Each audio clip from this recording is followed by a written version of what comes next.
buenos días y muy buenas tardes a aquellos y aquellas que desde... Good morning and good afternoon to all those that from other parts of the region and the world are accompanying us this morning in the headquarters of the Economic Commission for Latin America and the Caribbean. As from the Celso Furtado room, where we will begin this launching press conference of the annual ECLAC report, Social Panorama of Latin America and the Caribbean 2024, that we are conducting in a hybrid fashion from Chile. We greet all the journalists present in this room, and likewise to all those that accompany us via the various platforms. The Zoom platform is enabled for press colleagues that have connected online, the live.eclac.org site, where you can also monitor the interpretation into English of this conference. The ECLAC website, ECLAC www.eclac.org, and also via YouTube and X. Now, the presentation of this document, of course, will be delivered by José Manuel Salazar-Xirinachs, Executive Secretary of ECLAC, and we're also accompanied on this occasion by the Director of the Social Development Division of ECLAC, Mr. Alberto Arenas, together with other authorities of our institution, among them, of course, the Deputy Executive Secretary, Javier Medina, the Head of the Cabinet of the Executive Secretary, Silvia Hernandez, and the Director of Gender Affairs, Ana Westness, and representatives of other divisions that have taken part in producing this report. Javier Mancero is one of them, representing the Statistics Division, Zulma Sosa, Palma Villalobos, Jorge Rodriguez from CELADE, plus a whole series of other colleagues that have contributed to the work of this report. I would like to especially mention the colleagues from the Social Development Division, Daniela Truco, Rodrigo Martinez, Claudia Robles, Maria Luisa Mariño. Executive Secretary, you have the floor. Thank you, Guido. Good morning, everyone.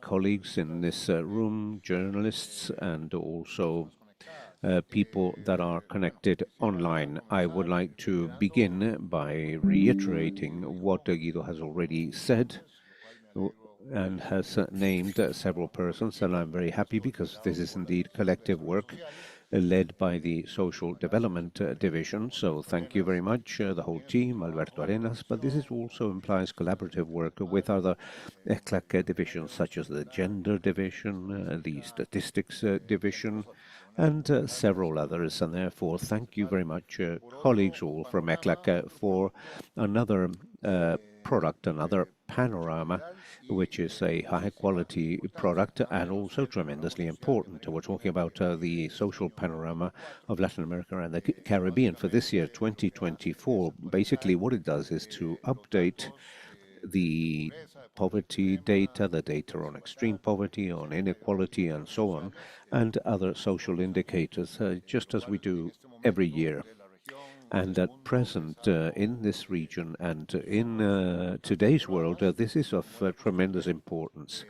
And as usual, we have been devoting each issue to a specific theme. In 2022, for example, we devoted that issue to education. In 2023, the issue was devoted to labor inclusion. And as you can see in this year's subtitle, which is called The Challenges of Non-Contributory Social Protection in Advancing Towards Inclusive Social Development.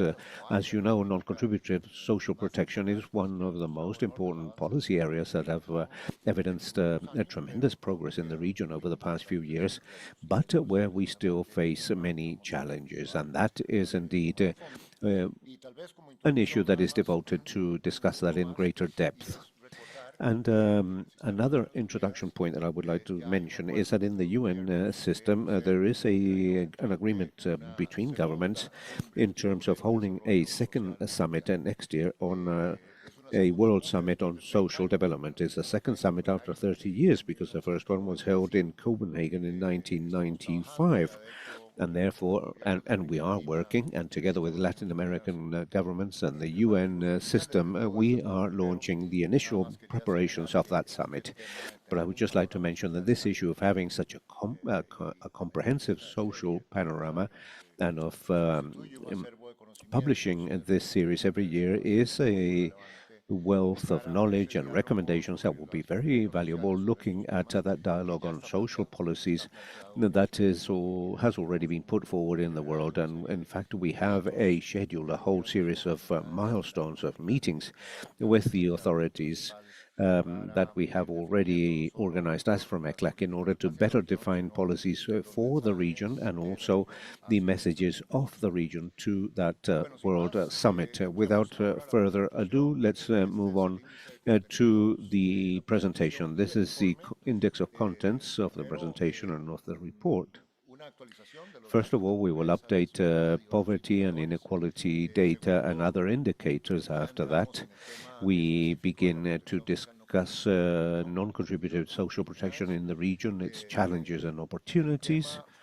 The main issue here that is an essential part of social protection, which is the issue of the crisis of care and of aging, and the gap of overcoming the gender gap care systems in order to enable the participation of women in the labor market and likewise other gender gaps. The whole issue of the institutional framework of social expenditure, we have already insisted on this issue, as you well know. We are insisting upon the issue of the hows in each area. And in the case of social policy, this leads us to discuss financing and the institutional framework and the top capabilities, as we call them, of each area in charge of policy issues, in this case, social development and social policies. I'll present the first part on trends, and after that I'll offer the floor to Alberto Arenas so that he can present the rest of the report. Well, we'll begin with the main messages, as we always do, in order to determine at a height of 30,000 feet what is the fundamental aspect. We have a region that faces three major development traps. One, which deals with a low capability to grow, and we have shared the low growth data. And this is not only a specific issue. A decade is not a specific moment in time, but if we compare this from the 50s, there is a clear trend towards a low ability to grow. A second trap, and all this is related to the issue of this report about high inequality, low social mobility, and low social cohesion, and one which is ineffective governance. And therefore, the message here is that what we call inclusive social development is fundamental in order to overcome these three development traps. And they're all these aspects are related, obviously. They're not isolated silos. What is inclusive social development? We'll define that as the social development that enables us to achieve a level of welfare in accordance with high, inclusive and sustainable economic growth with a guarantee of the exercise of rights dealing with social gaps and inequalities.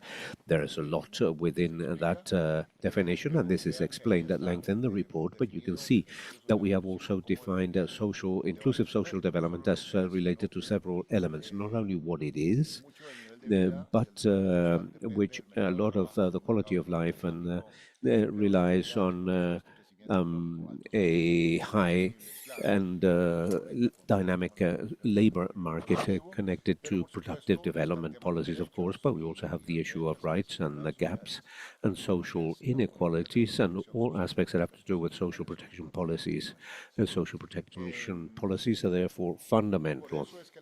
That is why the expansion of social development protection systems and the welfare state is one of the fundamental transformations, one of the 11 transformations that we put forward a month ago in the period of sessions of ECLAC in the document Latin America and the Caribbean faced with the development traps, fundamental transformations and how to manage them.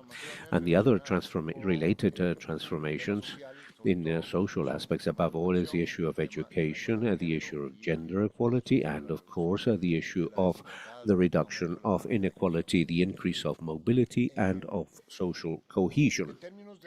Now, in terms of the main data, the main messages, well, poverty was reduced in a sustainable manner from 90 to 14.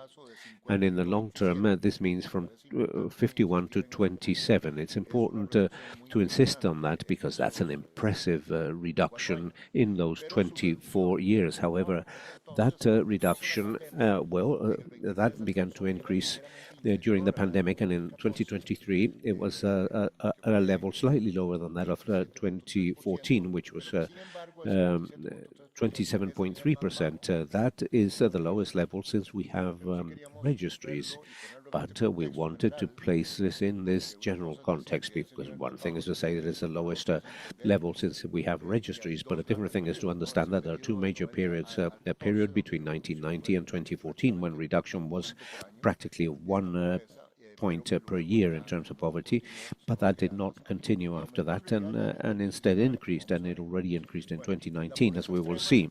Extreme poverty increased with the pandemic to 13% and was reduced in 2023, but is still higher than that of 2014. We detected and documented in this report that there is still high inequality in terms of incomes in accordance with the Gini index, and that did not have any significant changes compared to the previous year. 1 out of every 3 households in the lowest revenue quintile lacks access to social protection, and there is also a persisting gender inequality and a crisis of care that will be exacerbated as a result of accelerated aging because of demographic trends.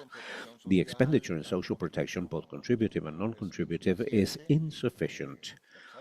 Despite the fact that there have been certain increases, and we will look at this in detail, it is insufficient vis-à-vis the magnitude of the challenges and the lack of coverage and of sufficient. And we still have face weaknesses in the social institutional framework that in themselves become a restriction beyond simply financing.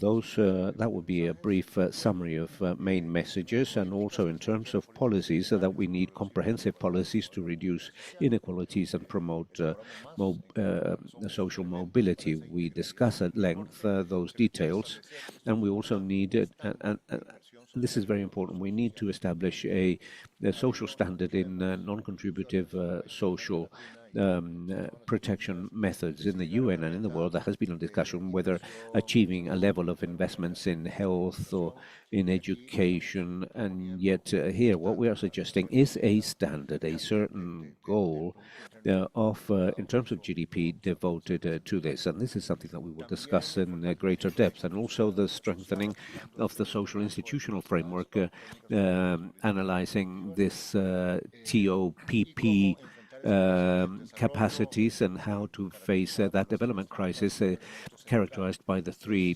traps. A central element is a universal social protection that are also comprehensive, sustainable and resilient, 4 very important adjectives.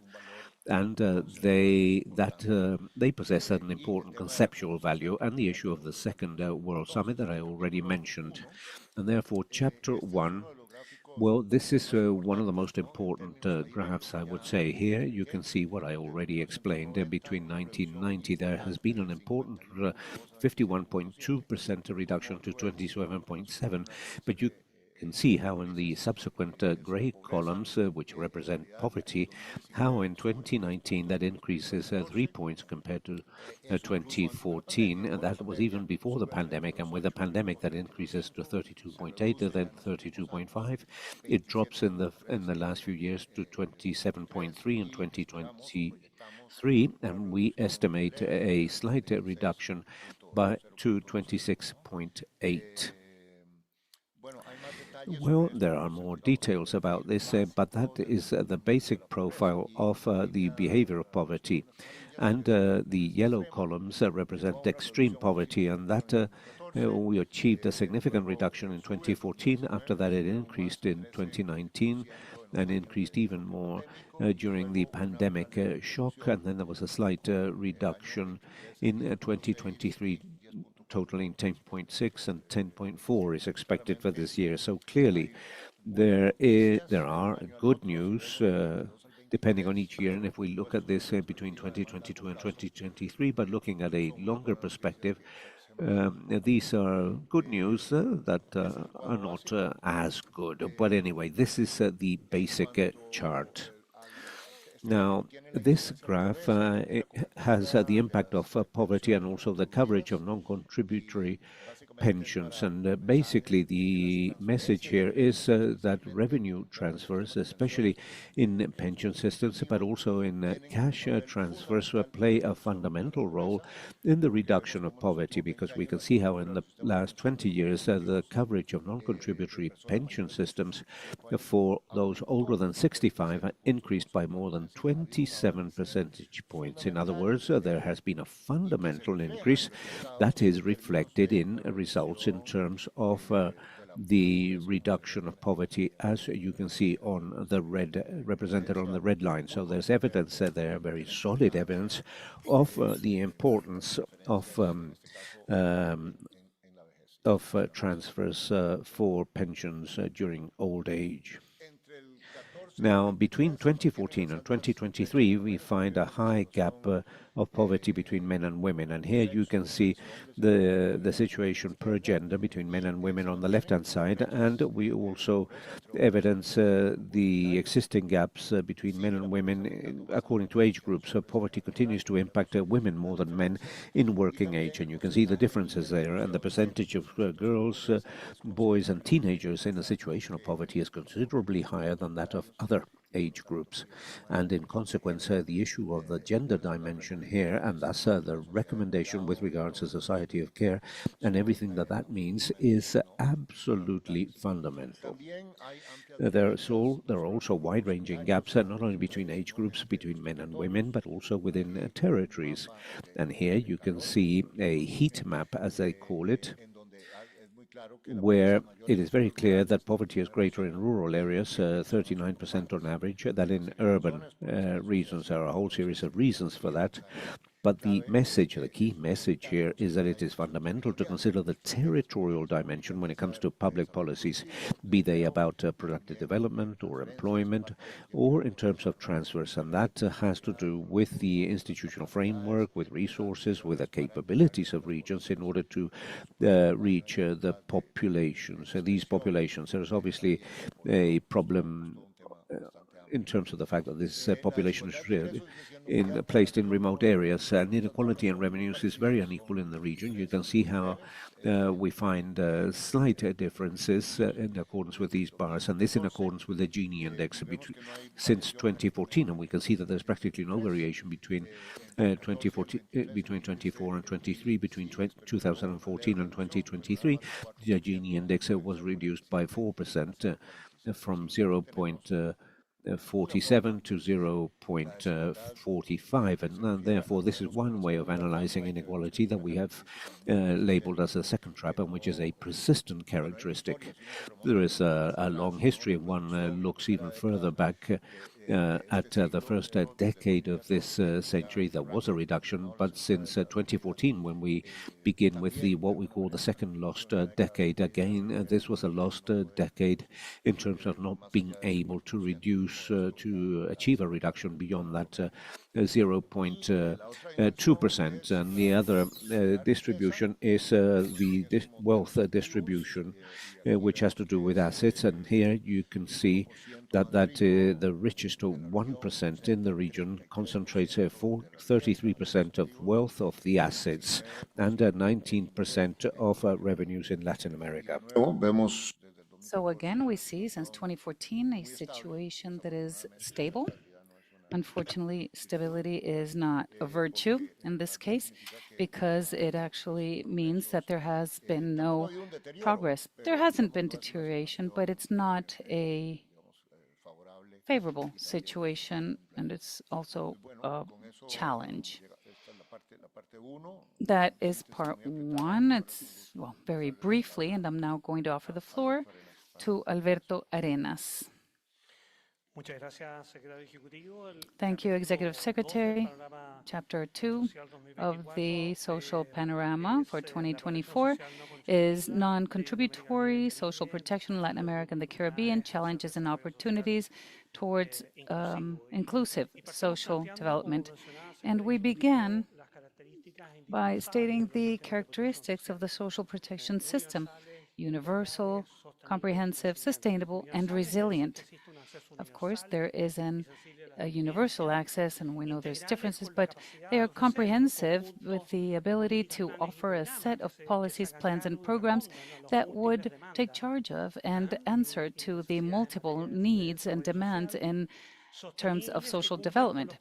Sustainable, that they comply with the commitments, coverage commitments, and sufficient provisions of financial sustainability, and resilient, that they should have the capacity to prevent, prepare, mitigate, and adapt.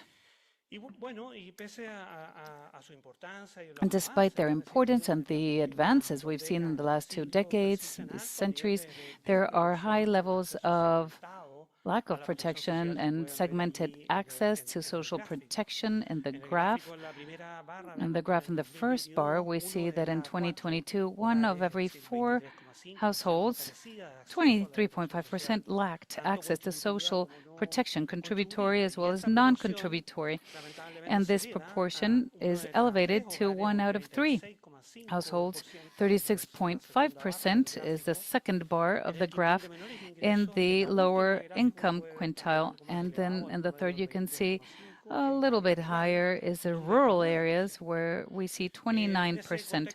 In this context, in social protection, we see that the non-contributory is of the utmost importance. In lower income, 1 out of 2 have access to social protection. And in the second bar, 42.7 plus 7.5, which gives us around 50.2% coverage. Basically, the message is that there is a significant challenge in coverage for social protection. In this context, the strengthening of social protection, non-contributory social protection, is of the utmost importance in a context of multiple crises, transformations that you can see below on the left, demographics such as aging, digital transformation, technology, changes in the labor market, climate change or climate crises, epidemiological transitions, and violence and discrimination. This generates change in the risk structure, and risk needs to be reconfigured.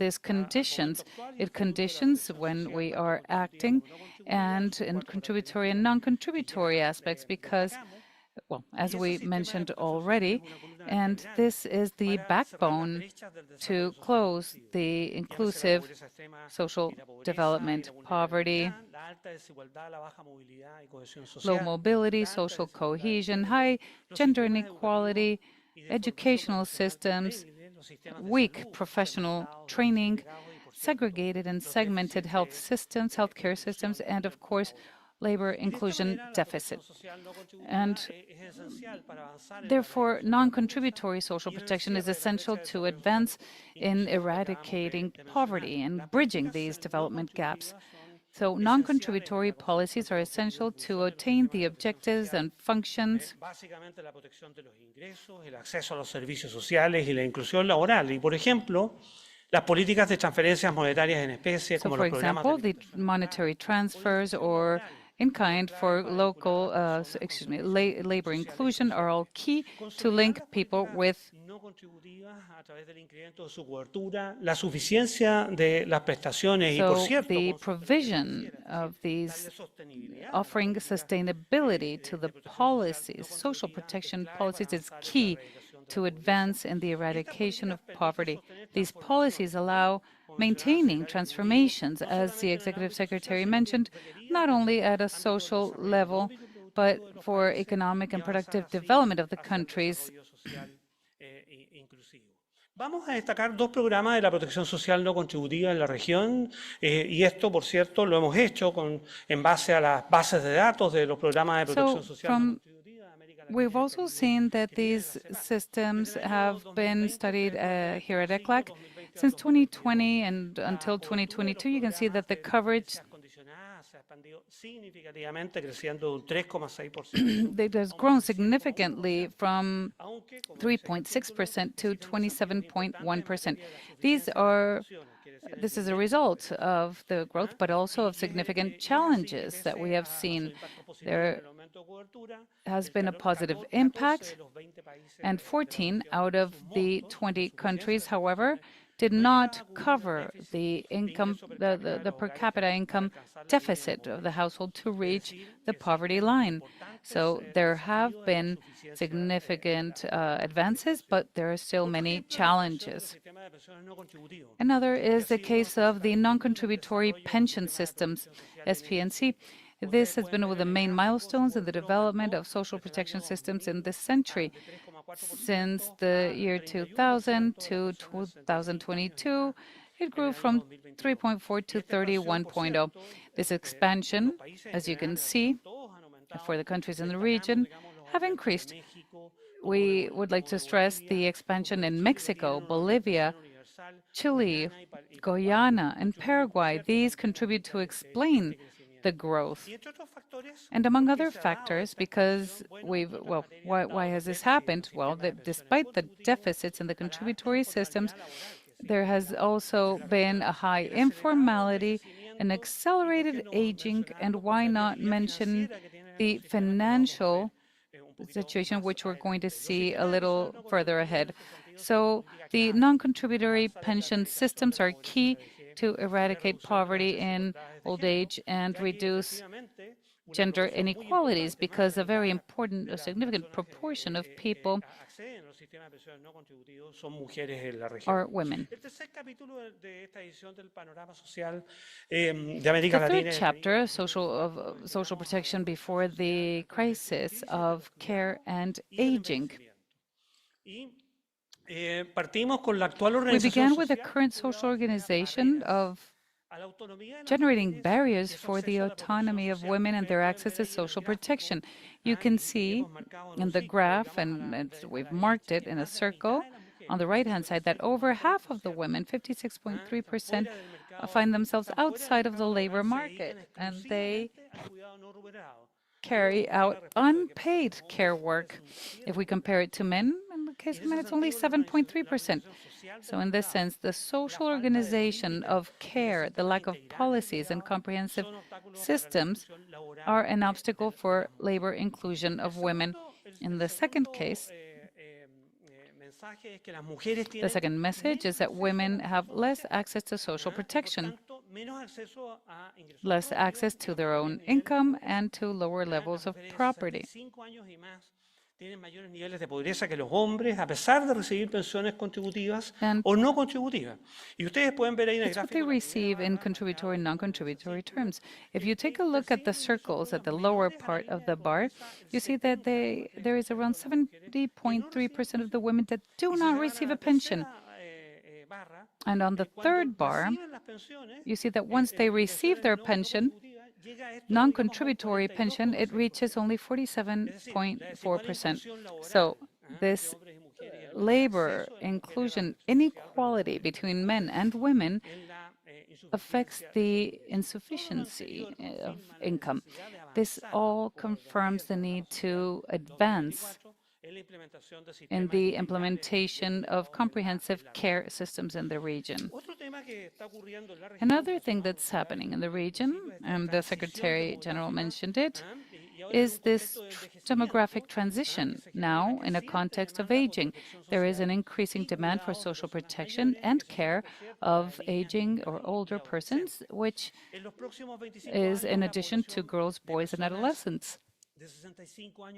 So in the next 25 years, the population of people over 65 years of age and more will double, and we will reach around 13 million people by 2050. Most of these people are women. Today, it's 56% and will continue to be around 56% by 2050.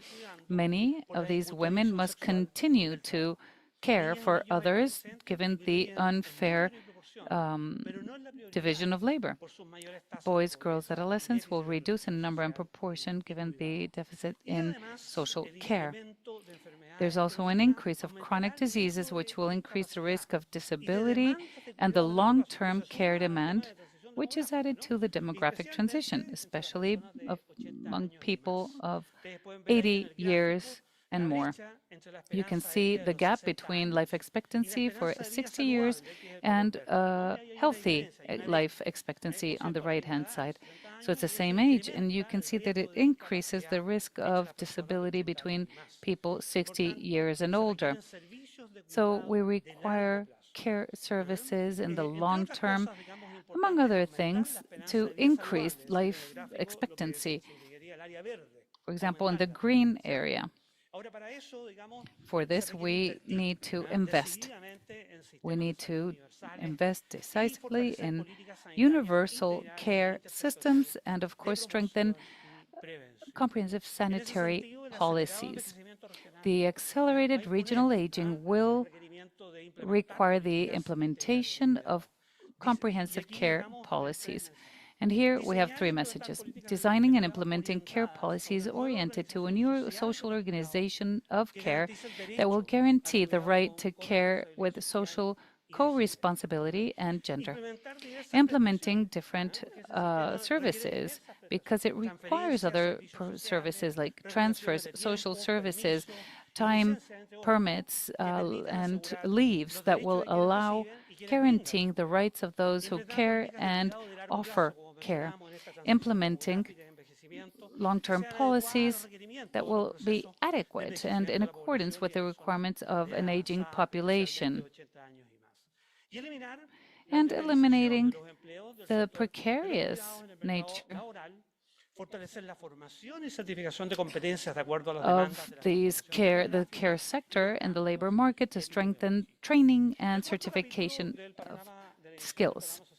The fourth chapter of this panorama in 2024 speaks of the institutionality and social expenditure, challenges for non-contributory social protection. So here, what we have stressed is a social institutionality that is strengthened. It requires having technical capacities, operational, political, and prospective capacities by the non-contributory social protection institutions. So we need technical skills, creating and generating comprehensive systems for information and registries, and operational, developing a human resources policy that requires or considers these components for planning, development, training, including digital capacities, as well as an assessment of performance and management of talent and change.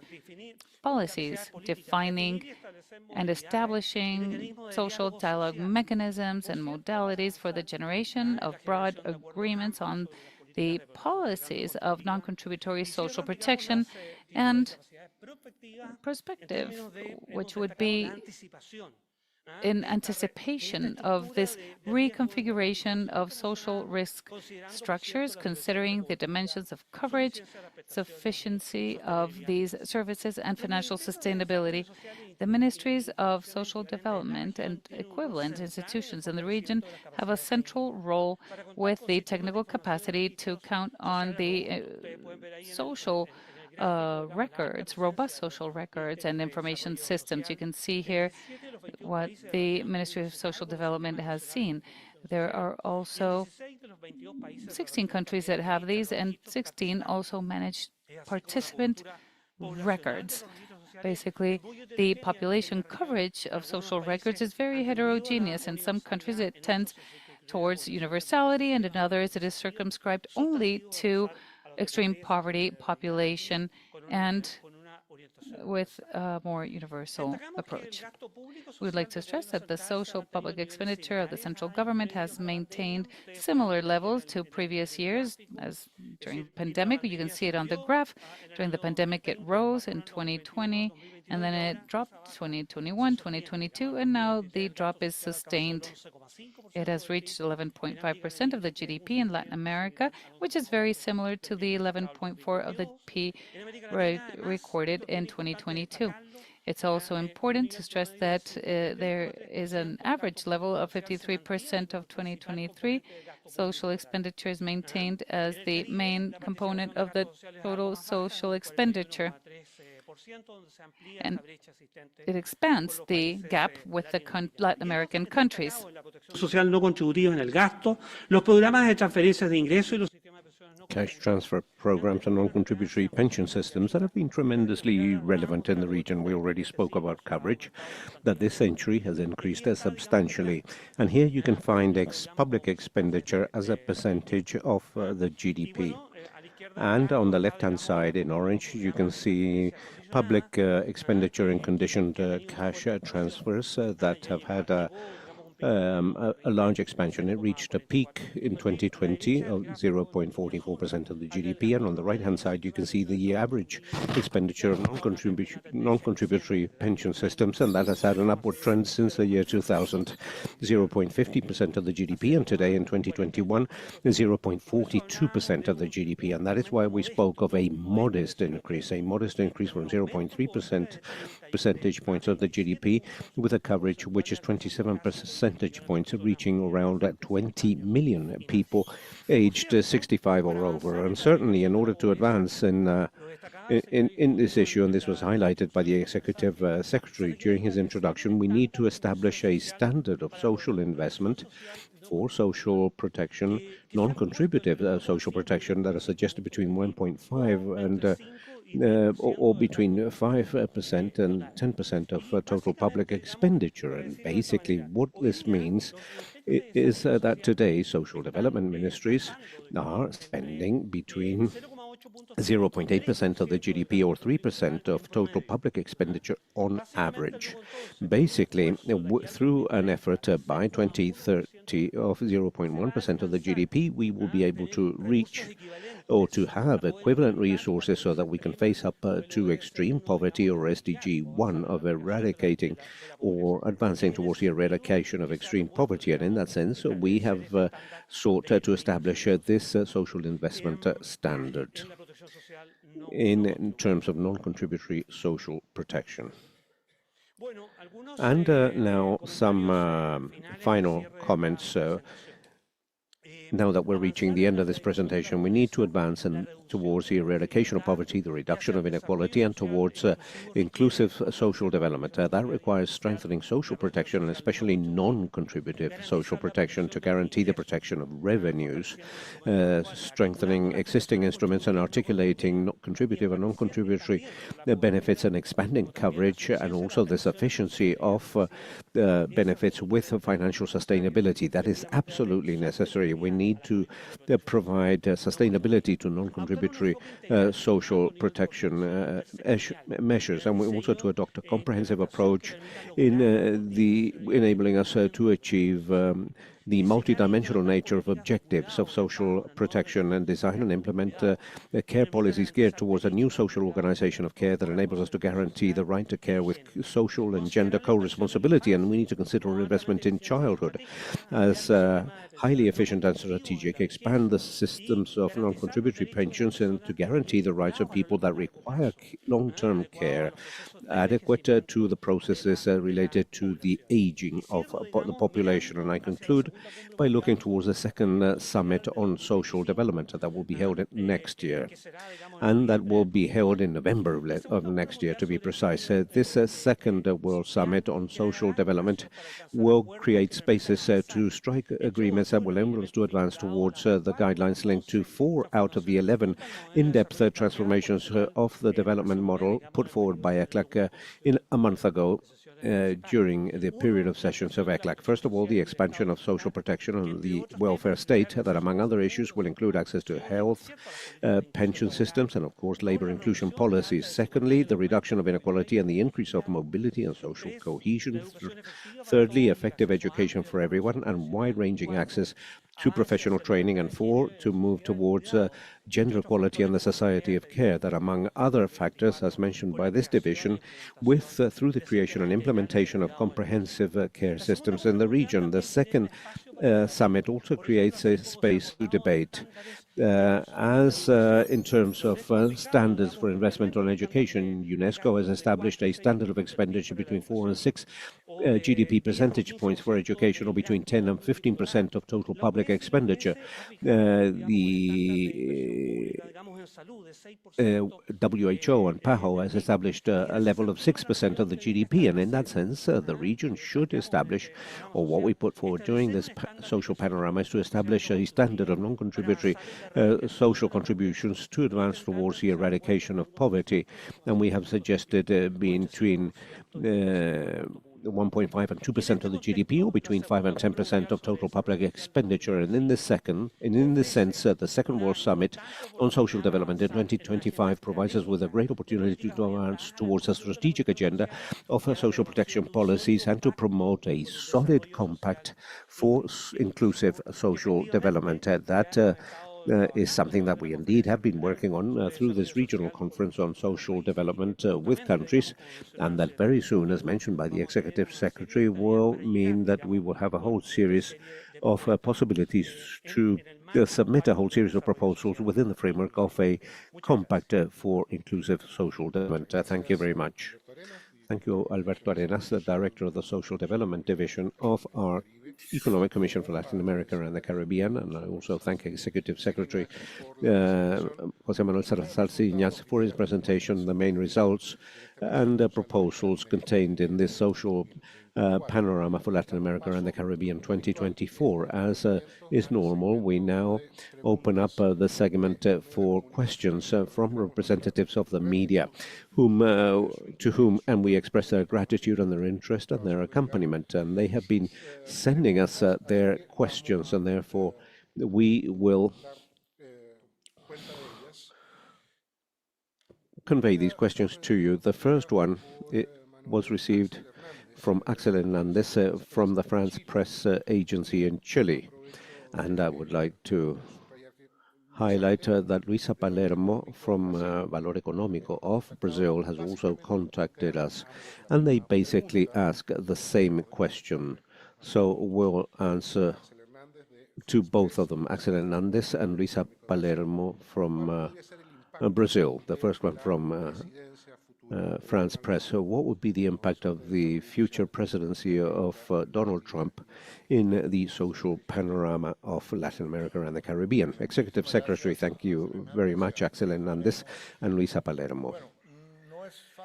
Well, it's not easy to speak in aggregate terms, partly because the region in general terms has not been a high priority in terms of U.S. foreign policy, at least in previous governments, and perhaps even less so with all the geopolitical tensions in the world, the war in Ukraine and what is happening in the Middle East. There will always be a deficit, we believe, of abstention in terms of our region, or at least in terms of what could be expected. And nor is it easy to generalize about the region, because a lot depends, and relations will be very specific on a country-by-country basis.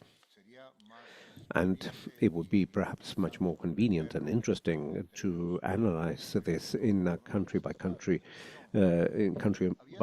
terms, especially with some key countries in the region. However, we can mention certain common aspects that will be important, and these are all issues that are present in the agenda and that are reported as tension problems. The issue of migrations, of course, all aspects related to trade, tariffs, and the relationship between these, and free trade agreements with Mexico and Canada, for example. We also face environmental issues, where again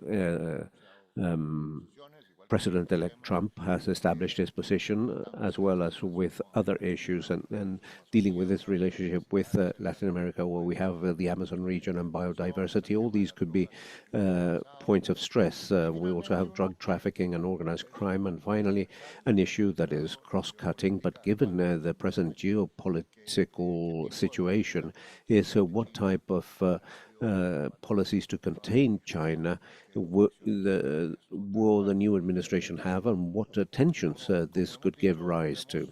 As we have said, as from ECLAC, we view a region that has fallen into three development traps: low growth capability, inequality, and low institutional capabilities. Most of the solutions refer to productive development, transformations, and also an environmental boost towards sustainability, and therefore the economic consequences for the region will depend on the policies that the new administration, that President Trump will establish, and how this will improve or worsen the possibilities that countries have to overcome these traps and to promote productive development, improve governance capability and institutions, and promote sustainable development. I believe it's a little bit premature to talk about this in detail. We have to analyze the cabinet in concrete and the policies that will be announced.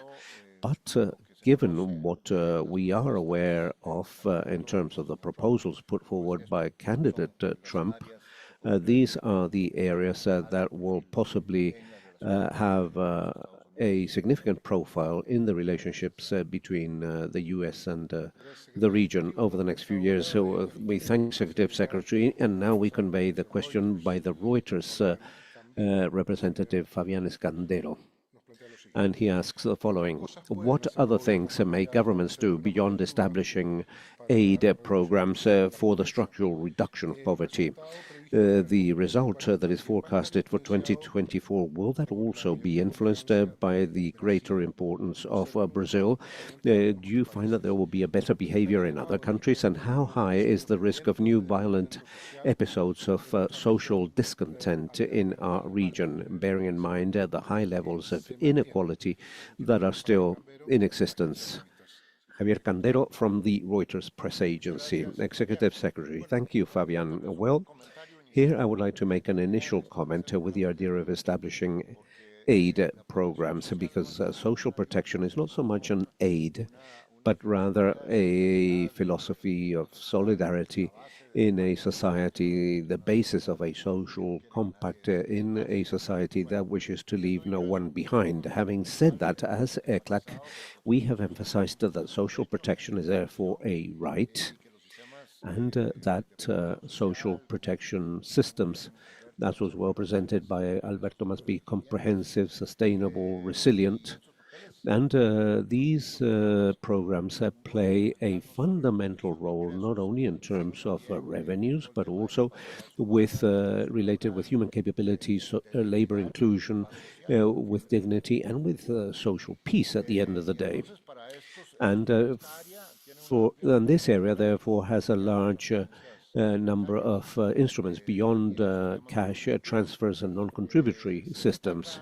And we highlight in this issue that we're publishing today the guidelines to guarantee the comprehensive development of early childhood, of family benefits for households and for women, girls and teenagers, and investing in this life cycle is essential, and also social labor inclusion policies, comprehensive care policies and education, and universal health systems, access to professional training and to continuous education. That is a sort of list of the areas, and again, these are not aid programs, but rather fundamental solidarity and social welfare systems that a modern welfare state has to have in place. And that in terms of the first question. The second one, results for 2024 will be influenced or not by Brazil. Well, on the one hand, we don't anticipate major variations in poverty levels for next year, and we expect a drop of 0.5%.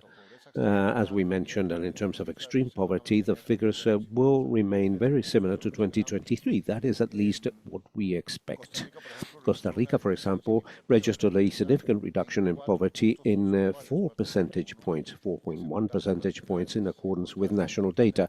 In contrast, in Argentina, official data for the first half of the year revealed an increase of 11 percentage points, and that reflects a regional dynamic which involves many contrasts. The average, of course, hides countries where this drops, in others it increases, and so on, as is natural.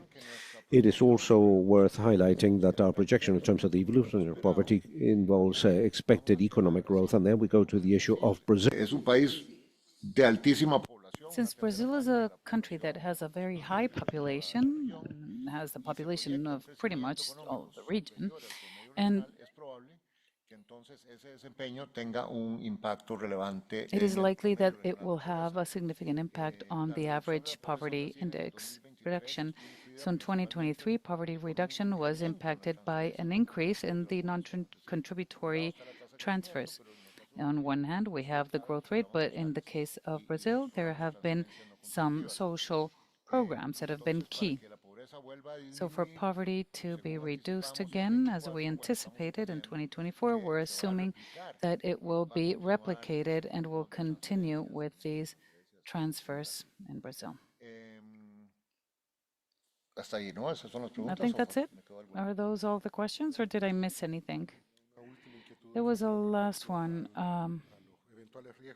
regarding the risk of social violence due to the levels of inequality. Well, experience shows that social unrest can have several causes. One of them could be inequality, but it's not the only one. They all have different senses of injustice. These causes can be lack of employment, income, frustration of expectations, not only in the poor sectors, but also middle class, such as bad quality or high prices of basic services, healthcare, episodes of increase of prices like food, public transportation, electricity, and the perception of increase of crime.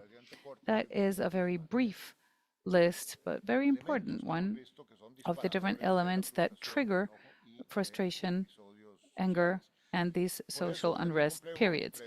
That is why it's very difficult to say with certainty what will happen. We know that these episodes are the result of social discontent, and it's not only episodes, they're usually an accumulation in time of situations that are not solved by governments. The low growth trap also, so it's important to create employment and reduce inequality. All these things are extremely important. That's why we continue to insist on the importance of the traps and to do everything we can to solve them, because otherwise there is an accumulation of discontent and frustration in people. And of course, this also has to do with the third trap, which is the institutional capacities to move the needle in that direction and to return hope to people, explaining to them that there is a possible better future. All right, we have also received some questions from the Prensa Latina agency. Carmen Esquivel is asking, to what extent is non-contributory social protection helping to fight inequality and the situation of youth and adolescents? What is ECLAC's position in the case of the elderly? Can this system help validate the low pensions? And finally, Carmen Esquivel, also Prensa Latina, there is a certain level of poverty. Can we reach the objective of sustainable development #1? These are all questions from Carmen Esquivel. Executive Secretary, you have the floor. Thank you, Carmen, for your questions. All those are very high profile. Non-contributory pensions can contribute very much to reduce poverty between the elderly, especially with an increase of expectation of life. It is quite urgent that this has a high profile, and it's important to see how it is posed in the agenda, counting on non-contributory pensions for senior citizens. And we also address this extensively in a book published by Alberto Arenas with some colleagues on the importance, and not just the importance, but also many analyses of the role of non-contributory pensions. This has been key to reduce poverty in people over 65 years of age in the region. It is very well documented. And in fact, as we saw on the graph, it has increased over 27 percentage points, achieving an average of 41% of the global population. And poverty in this population of over 65 years was reduced by 14 points. So it is important to continue to strengthen these systems. Regarding the question of SDG 1, well, here we show several things, and it is the main aspect of poverty. We saw the figures with a significant reduction from 52% to 28%, rounding it up. So there was a reduction of 23, almost 24 points in 24 years, 1 point per year. This was a combination of economic growth, diversification, strengthening of social policies, social protection, and we saw that with the deceleration of growth as of 2014, this trend did not continue, and it increased with the pandemic shock, and now we have somehow resumed, and well, actually resumed is optimistic because we're not growing at very significant rates. And we know that the global economy is not showing good news or immediate positive news for the next few years, so that increases the need to attain sustainable financing and to strengthen these social protection systems in order to continue to reduce poverty. I would leave it at that. Thank you, Yvette Saldaño, now from El Universal from Mexico. She's sending the following questions. Is there any relationship between direct support to poor people and vote for the government? What other components must these direct transfers have for people to overcome poverty and not depend on public resources? And what effect will this have on the Latin American economy, on the impact that the arrival of Donald Trump will have in January? That is El Universal from Mexico, Yvette Saldaño. You have the floor. Thank you, Yvette from El Universal.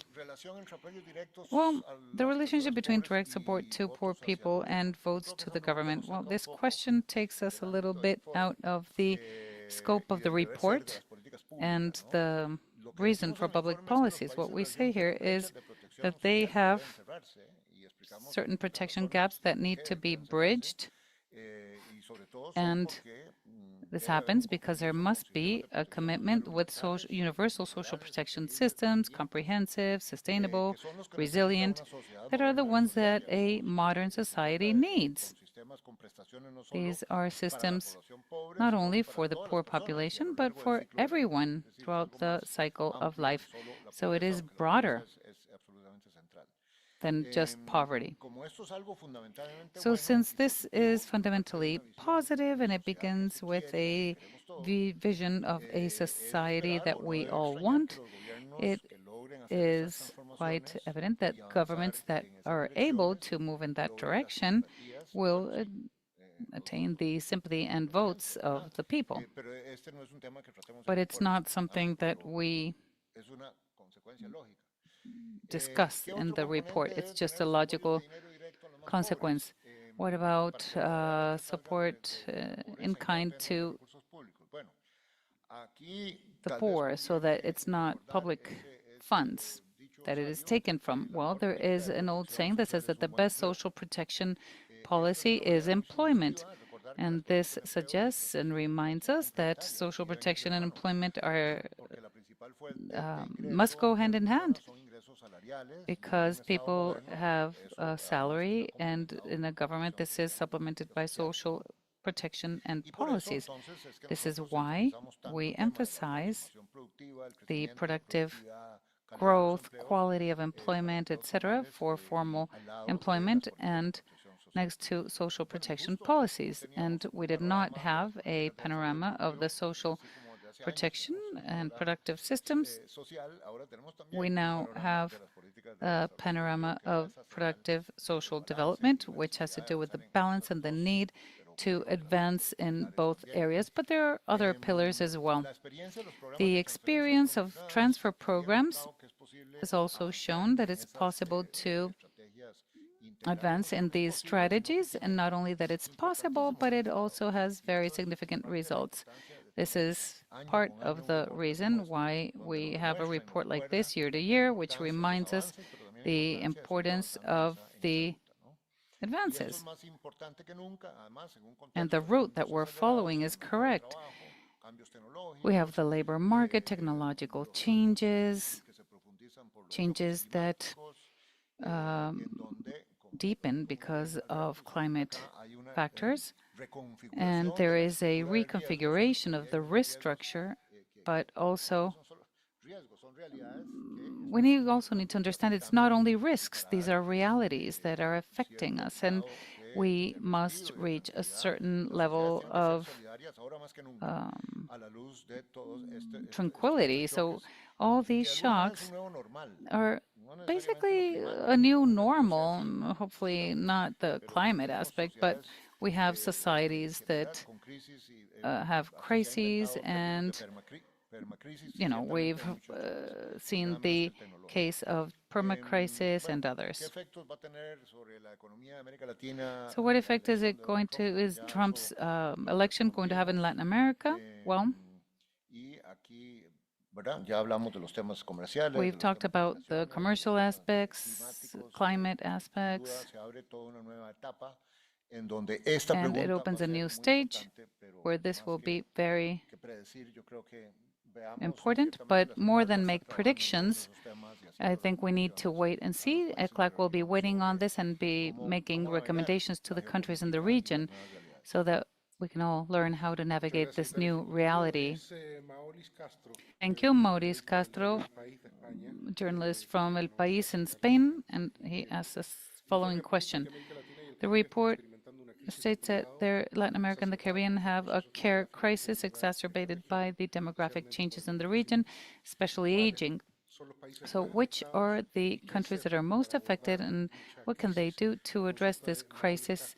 Maurice Castro from Spain, El País. This will be answered by Alberto Arenas. Perfecto. Bueno, con el aumento de la esperanza de vida, with the increase of life expectancy and epidemiological changes, and especially with the demographic transition, it becomes urgent to advance in the implementation of policies that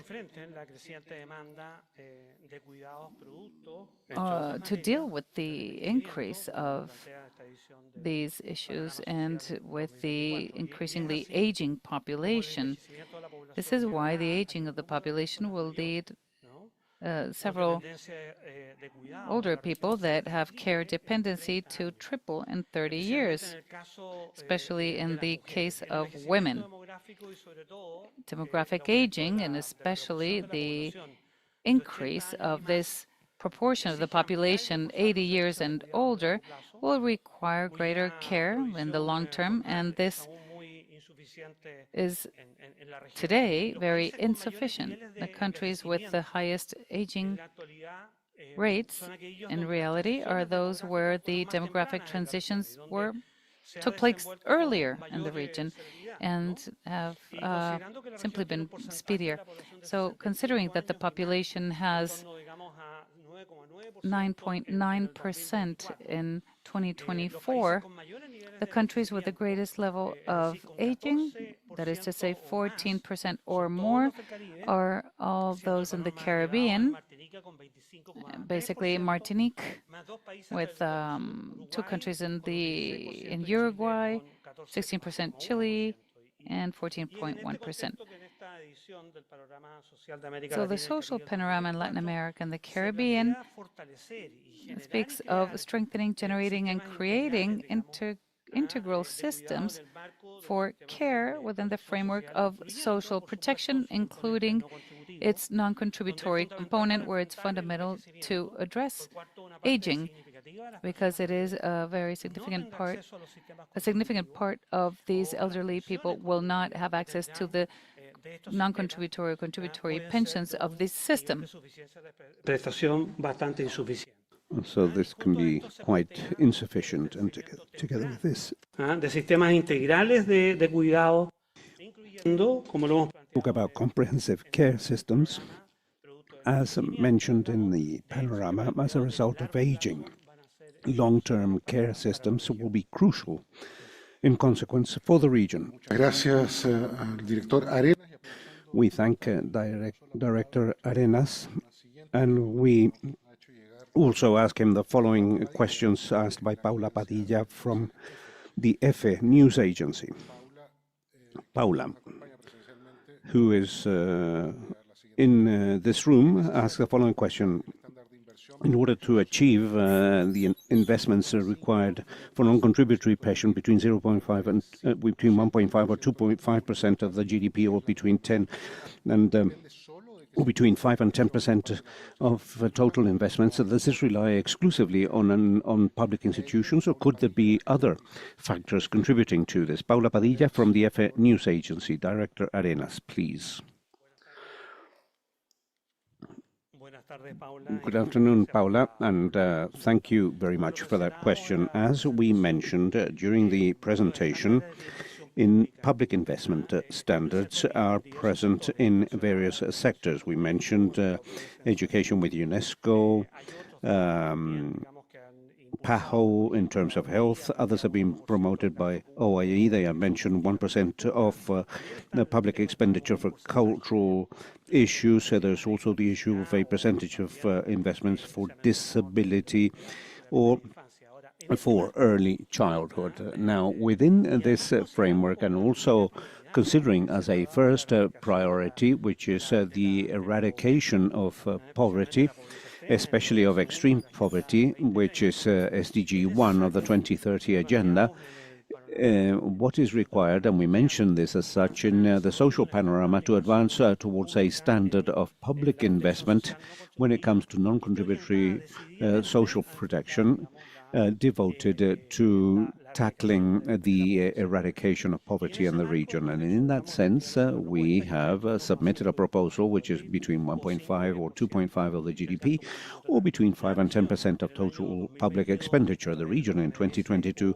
via SDGs or via other institutions, has showed that they have been around 0.8% of the GDP, or 3% of total public expenditure, and therefore it is feasible to advance by 2030, for example, with an increase, for example, of 0.1% of the GDP per year, so that we can indeed say that non-contributory social policies may have sufficient financial resources in order to resolve this issue of eradicating poverty in the region. And this is extremely important, because in your question you mentioned how to do this. Well, clearly, the efforts, fiscal efforts, are modest, and do not require major structural fiscal reforms. We're talking of 0.1% of the GDP, and indeed, from a financial viewpoint, that can be resolved via management and budget allocations by countries. And within that context, we have said that this is a way of reaching the Second World Summit on Social Development in 2025 with significant contributions in various dimensions, but also with the dimension of financing for development and also in terms of financing non-contributive social protection so that we can indeed tackle poverty in the region and make progress in that sense within a compact for social inclusive development in the region. We thank Alberto Arenas, and now we ask a question by Silvia Rodriguez from the Forbes magazine. And Silvia asks, it is said that the social programs implemented in Mexico have helped to reduce poverty and inequality. But how sustainable are these policies?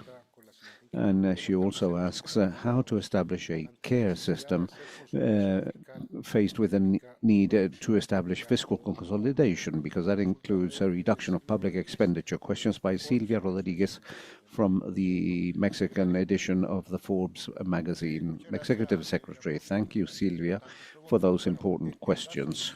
Social expenditure on social development in Mexico represents practically 13% of the GDP.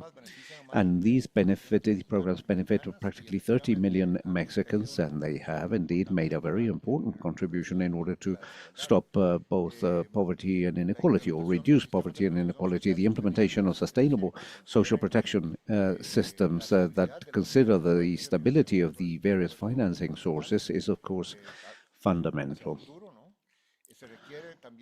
And we also require a minimum salary policy that is sufficient and that compensate for the rise in the cost of living. And in that sense, Mexico has taken important steps over the past few years. At present in Mexico, the financial requirements of the public sector, in other words, the expenditure that is already committed that are not covered by revenues, represents 6 percentage points of the GDP. And these are financial requirements that represent public commitments such as investments in infrastructure and also social programs. And given the fact that in 2024 the public debt represents 50% of the GDP, which is an important increase compared to 2023 when the debt was 46.8%.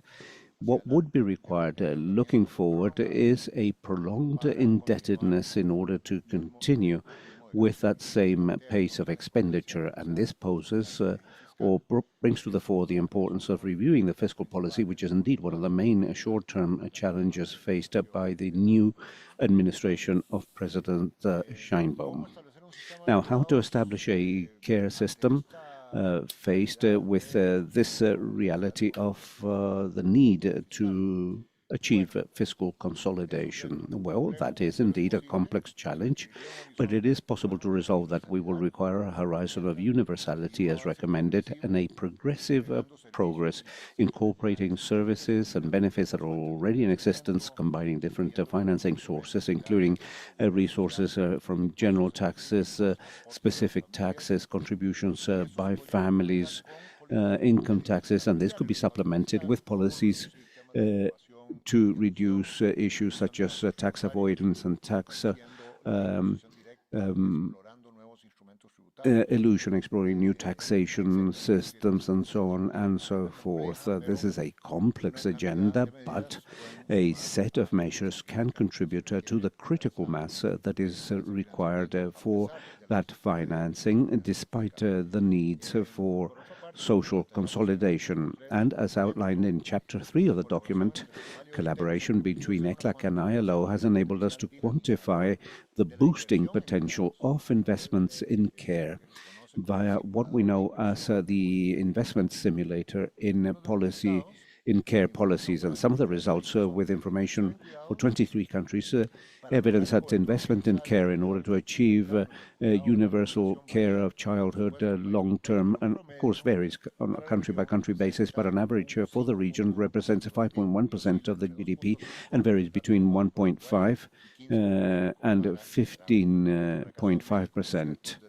In the case of Mexico, that represents 2.6 for the rest of the region, and this investment would generate approximately 32 million jobs by 2035. That is what is estimated, 11 million in early childhood care and 20 odd million in medium level care, and that is why I mentioned that the society of care is one of the boosting factors in our proposal, despite the fact that it's a very different sector to sectors that have that involve medical devices or services or energy transition. However, it is still an economic sector that has these major figures and positive impacts when investments and the necessary investments are made. And the improvement in the rate of women's employment, well, that is where we find the biggest impact. It would have a relevant impact in terms of the reduction of gender gaps and, of course, in several dimensions of the economies of employment, tax collection, and economic growth, among others. In fact, in the case of Mexico, a more detailed study in collaboration with UN Women, for example, reveals that the establishment of a childhood care system would have a cost of 1.1% of the GDP, with an average financing gap in 5 years of 0.6 percentage points of the GDP. In other words, as you can see, there is a large issue surrounding the economy of care, both in terms of as a boosting factor for employment, jobs for working in the system, and also in order to facilitate the greater participation of women in the labor force. We thank you, Executive Secretary Candida Costa, editor of newspaper Listín Diario of the Dominican Republic, asks the following question. What are the main findings of the report with regards to the Dominican Republic and ECLAC suggestions in that sense? Apart from the maintenance of social care, how to struggle against revenue or income inequality when investments are only motivated by cheap employment, and whether social protection systems, in addition to a burden to finance policies, are insufficient, and whether they are promoting a high level of migration. What are the suggestions in order to combat this, as from the perspective of the Dominican Republic? Questions of Candida Acosta, editor of Listín Diario. Executive Secretary, yes, we thank Candida Costa. The social panorama, this shows a reduction of 2.2 percentage points in 2023 compared to 2022 in the Dominican Republic. In addition, there is a high level of growth estimated at 5.2 percentage points of the GDP in the Dominican Republic that we found in the economic study this year, and therefore it's important to highlight the efforts made by that country. The success, it is indeed one of the largest rates of growth in Latin America, but also the social protection system. And we highlight the increase in the social information system, the so-called single system of beneficiaries that enables us to identify households that live in vulnerable conditions. And also the Superate program has achieved a high level of coverage. And according to our estimations, it covers 56% of the population in target households. And as from ECLAC, we view that the trajectory of expanding the social protection system in the Dominican Republic as a very positive. Now, in terms of pensions, we highlight the launching of solidarity pensions as a result of the low coverage of contributory pension systems among the elderly.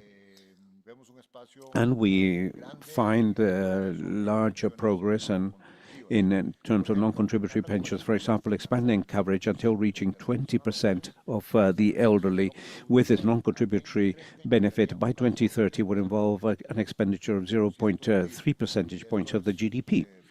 And this is financially feasible for the next few years, especially because of the high rate of growth of the Dominican economy, and thus there is a fiscal scope to do this and also other things. Second question, how to change income inequality when investments are only motivated by cheap employment? I believe that investments are not only motivated by cheap employment, or we would have to explain what we mean by cheap employment. We must put this in perspective, that salaries are cheaper in each category of jobs in a developing country such as the Dominican Republic, Costa Rica, Mexico, or even Chile compared to developed countries. Well, that is one thing. That salaries are cheap in general is another matter. And what has happened in countries such as the Dominican Republic or Costa Rica is a process of salary improvements. So these are countries that indeed began with underskilled work, with cheap employment in all aspects related to the textile sector, but that was in the 80s and 90s, and many things have changed since then.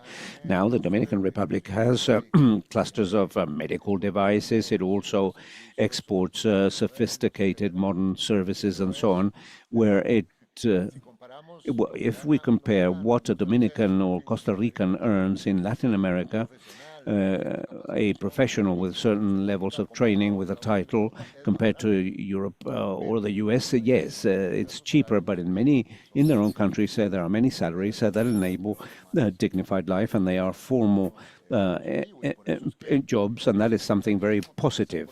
That's why it's important to have these productive policies, these innovation policies with productivity increases, because it allows improving the type and quality of employment. The labor conditions are also very important. There was another question. Impact of the social protection systems. Social protection systems are a burden. Well, again, I find a problem in formulating the question, saying that social protection programs are a burden. I take issue with that because, and that maybe they are insufficient for migration. There's a double situation there, because there are several causes for migration, and I think that the social protection systems are, if they're broader and more solid, they help prevent migration, because people don't really have a reason to migrate, even though they may be unemployed.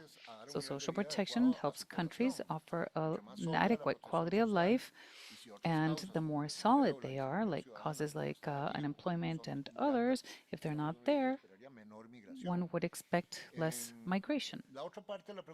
Another part of the question is that the social protection systems are burdens for public finances. Well, there's many things that are a burden. There are many things, but what's important, what really matters, is that governments face several dilemmas, and they have a need to prioritize, and social protection needs to be a priority. It should not be seen as a burden. It is a way of advancing towards solidary welfare states, prepared states that are resilient and can face this new world of shocks.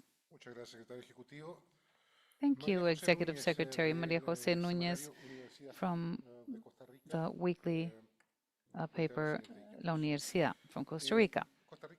Costa Rica is a country that has positive indicators in macroeconomic aspects, but it has one of the highest inequality figures, and it either advances or moves backward with this report, and that it would be the question. She supplements her question with the following reflection. Although poverty dropped in the last household survey, it is also tied to informal employment, which is very unequal. How can a country like Costa Rica advance towards true equality? And finally, María José Núñez from Semanary Universidad in Costa Rica asks about a balance of the Central American situation in terms of poverty, inequality, and social protection.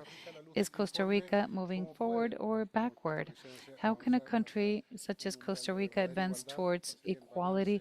What would be the balance in light of the information we have presented today for this social panorama? María José Núñez.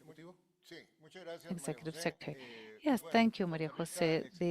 Costa Rica is successful in terms of growth and the macroeconomic figures, but with greater levels of inequality at the OECD. True. Costa Rica is one of the countries with more positive Gini indexes, and this phenomenon affects other countries in Latin America, but it doesn't mean that then Costa Rica, it's normal for Costa Rica or it's a Latin American average. What really matters is seeing information and reasons. We presented a comparison of the inequality levels with 2014, and in terms of poverty, well, Costa Rica had an improvement with a reduction of 6 percentage points in the general rate and 0.6 in extreme poverty from 2014 to 2023. This is not 2024. I'm just mentioning that this changed. So in these advances, well, we see that they're positive, but they're still quite modest. In terms of Gini, we have seen a reduction from 0.14 in 2014. It is a step in the right direction, but it's still quite modest in a decade. And having said this, it's important to delve into the high inequality in Costa Rica, and that saying that, well, it's not that poverty has increased. We still have some more information, more important information in the reduction of poverty. There was a very specific phenomenon. Wealth has increased in Costa Rica, the dynamic movement in the free trade zone and other factors that have transformed the economy. So it has had a lot of success in developing clusters, exporting services, tourism, and there are public employees with or staff with very good pensions, and this has increased the talent, and there is an increase of inequality, but because this fifth decile has increased. So what does this remind us of? That an increase of inequality and an increase of poverty is not the same. They're related, but this is a case where inequality has increased, but not due to an increase of poverty, but because wealth has increased at the top. So that reflects an evolution in Costa Rica where inequality has not been reduced, and it is a challenge for the country, and it is a way of looking at taxes and other social aspects, how to achieve a better distribution, access, etc. And of course, high inequality threatens a stable social pact. The second question was reduction of informality. And this is where I repeat again the information of the report. And the news 2 months ago were that in 2024, in the last National Household Survey, and as was reported by the ECLAC, we see that the poverty rate in general in Costa Rica dropped significantly, and it dropped by 4 points in 2024 compared to 2023. So this decrease was seen in urban areas and rural areas, and it was also reduced significantly, 1.7 percentage points, and well, between 2023 and 2024. So there are several factors that explain this, and there's been a debate in the country, as we all well know, that explains whether these are correct or not. We can say a couple of things. One, it influences the behavior of inflation. It was reduced by 0.3. It's a small reduction, but it is a deflation. It is not an increase of inflation. Prices have reduced in the first 6 months, and this influences the calculation of the poverty and extreme poverty figures. And we see that in ECLAC, the poverty line has dropped, and extreme poverty lines have dropped by 3% at an urban level and around 2% in rural ones. In order not to continue with the figures, this shows how deflation influences the poverty indexes, and at the same time, the ECLAC had an increase in the per capita income of 7.1. And this is particularly strong in the first deciles of distribution, and it saw an increase of 15% in urban areas and 2% in rural areas, while the increases in deciles 2 and 3 showed improvements as well. So if there is a somewhat real phenomenon, it is concentrated in poverty reduction, and in general, these are good news for 2024. The thing is improving sustainability and hoping it continue. And that also is related to inequality, as we mentioned earlier. And there were some, there was a question on Central America, and we have seen significant advances and expansion of coverage and transfers.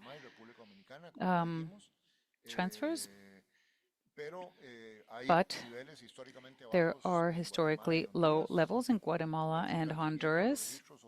Strengthening the national registries and all the information linked to these programs, Costa Rica and Dominican Republic, it has strengthened, and the non-contributory systems stress the levels of coverage reached in Panama and the institutionality around the system in Costa Rica. So a general panorama of progress, but very heterogeneous.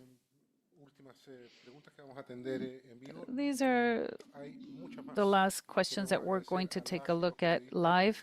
There are many more, and we'd like to thank the journalists because they always, as always, offer us their attention, interest, and questions, which unfortunately we can't answer all of them, but we're going to answer in writing as expeditiously as possible. But there's two more things that we would like to address at this press conference, and it's a question by Leticia Hernandez from El Financiero in Mexico, asking about the expectation of evolution of poverty and inequality in Mexico if the indexes reach, say, 1.5%. And what would be the correlation of the poverty reduction and transfer programs in Mexico if there is evidence that this contributes to fighting poverty? Leticia Hernandez from Mexico, Director Alberto Arenas.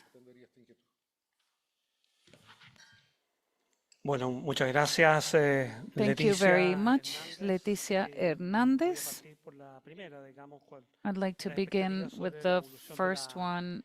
Pobreza y desigualdad en México, y cuál sería, digamos, los pronósticos conforme a las expectativas de crecimiento. Inequality in Mexico and what the growth expectations would be. Well, I'd like to first say that the more recent figures on the evolution of poverty in Mexico and what we find in this social panorama is from 2022, and poverty is measured with national surveys that measure household expenditures. And in 2022, these figures, according to ECLAC, went up 6.2%, and general poverty by 28.6%, values that are significantly lower than those seen in 2020 during the pandemic. And the figures in 2022 are lower than those of 2018, which were 7.7 and 35.5 respectively. And even though we need to wait until next year to see the official figures for Mexico, Coneval has trends, labor trends, based on the National Employment Index. It compares labor and the poverty line, and it allows us to observe some trends on the poverty situation in Mexico, although it does not include the different types of income, such as non-contributory pensions. And in Mexico, poverty has continued to drop according to these indexes. And in the second index, 2024, the population with labor with salaries showed a reduction of 2.8%, going from 37.8 to 35%. In summary, even if there weren't that many changes in these public transfers or non-contributory social protection, it is likely that poverty would have continued to drop thanks to the dynamic of the labor market and in Mexico. And what this does is it would be at a lower rhythm than that observed in 2020 and 2022. The second question referred to the link between the reduction of poverty and non-contributive transfer programs in Mexico, whether they contributed or not to the struggle against poverty. Well, transfer programs for Social Security in Mexico are a crucial source, a very important, very important for poor households, and its impact is evident when it comes to the reduction of poverty.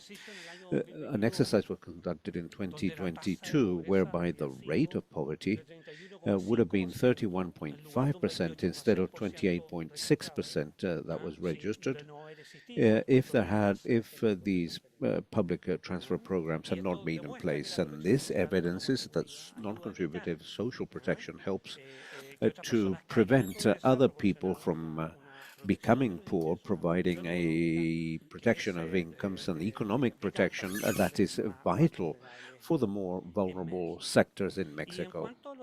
And with regards, and however, it is important to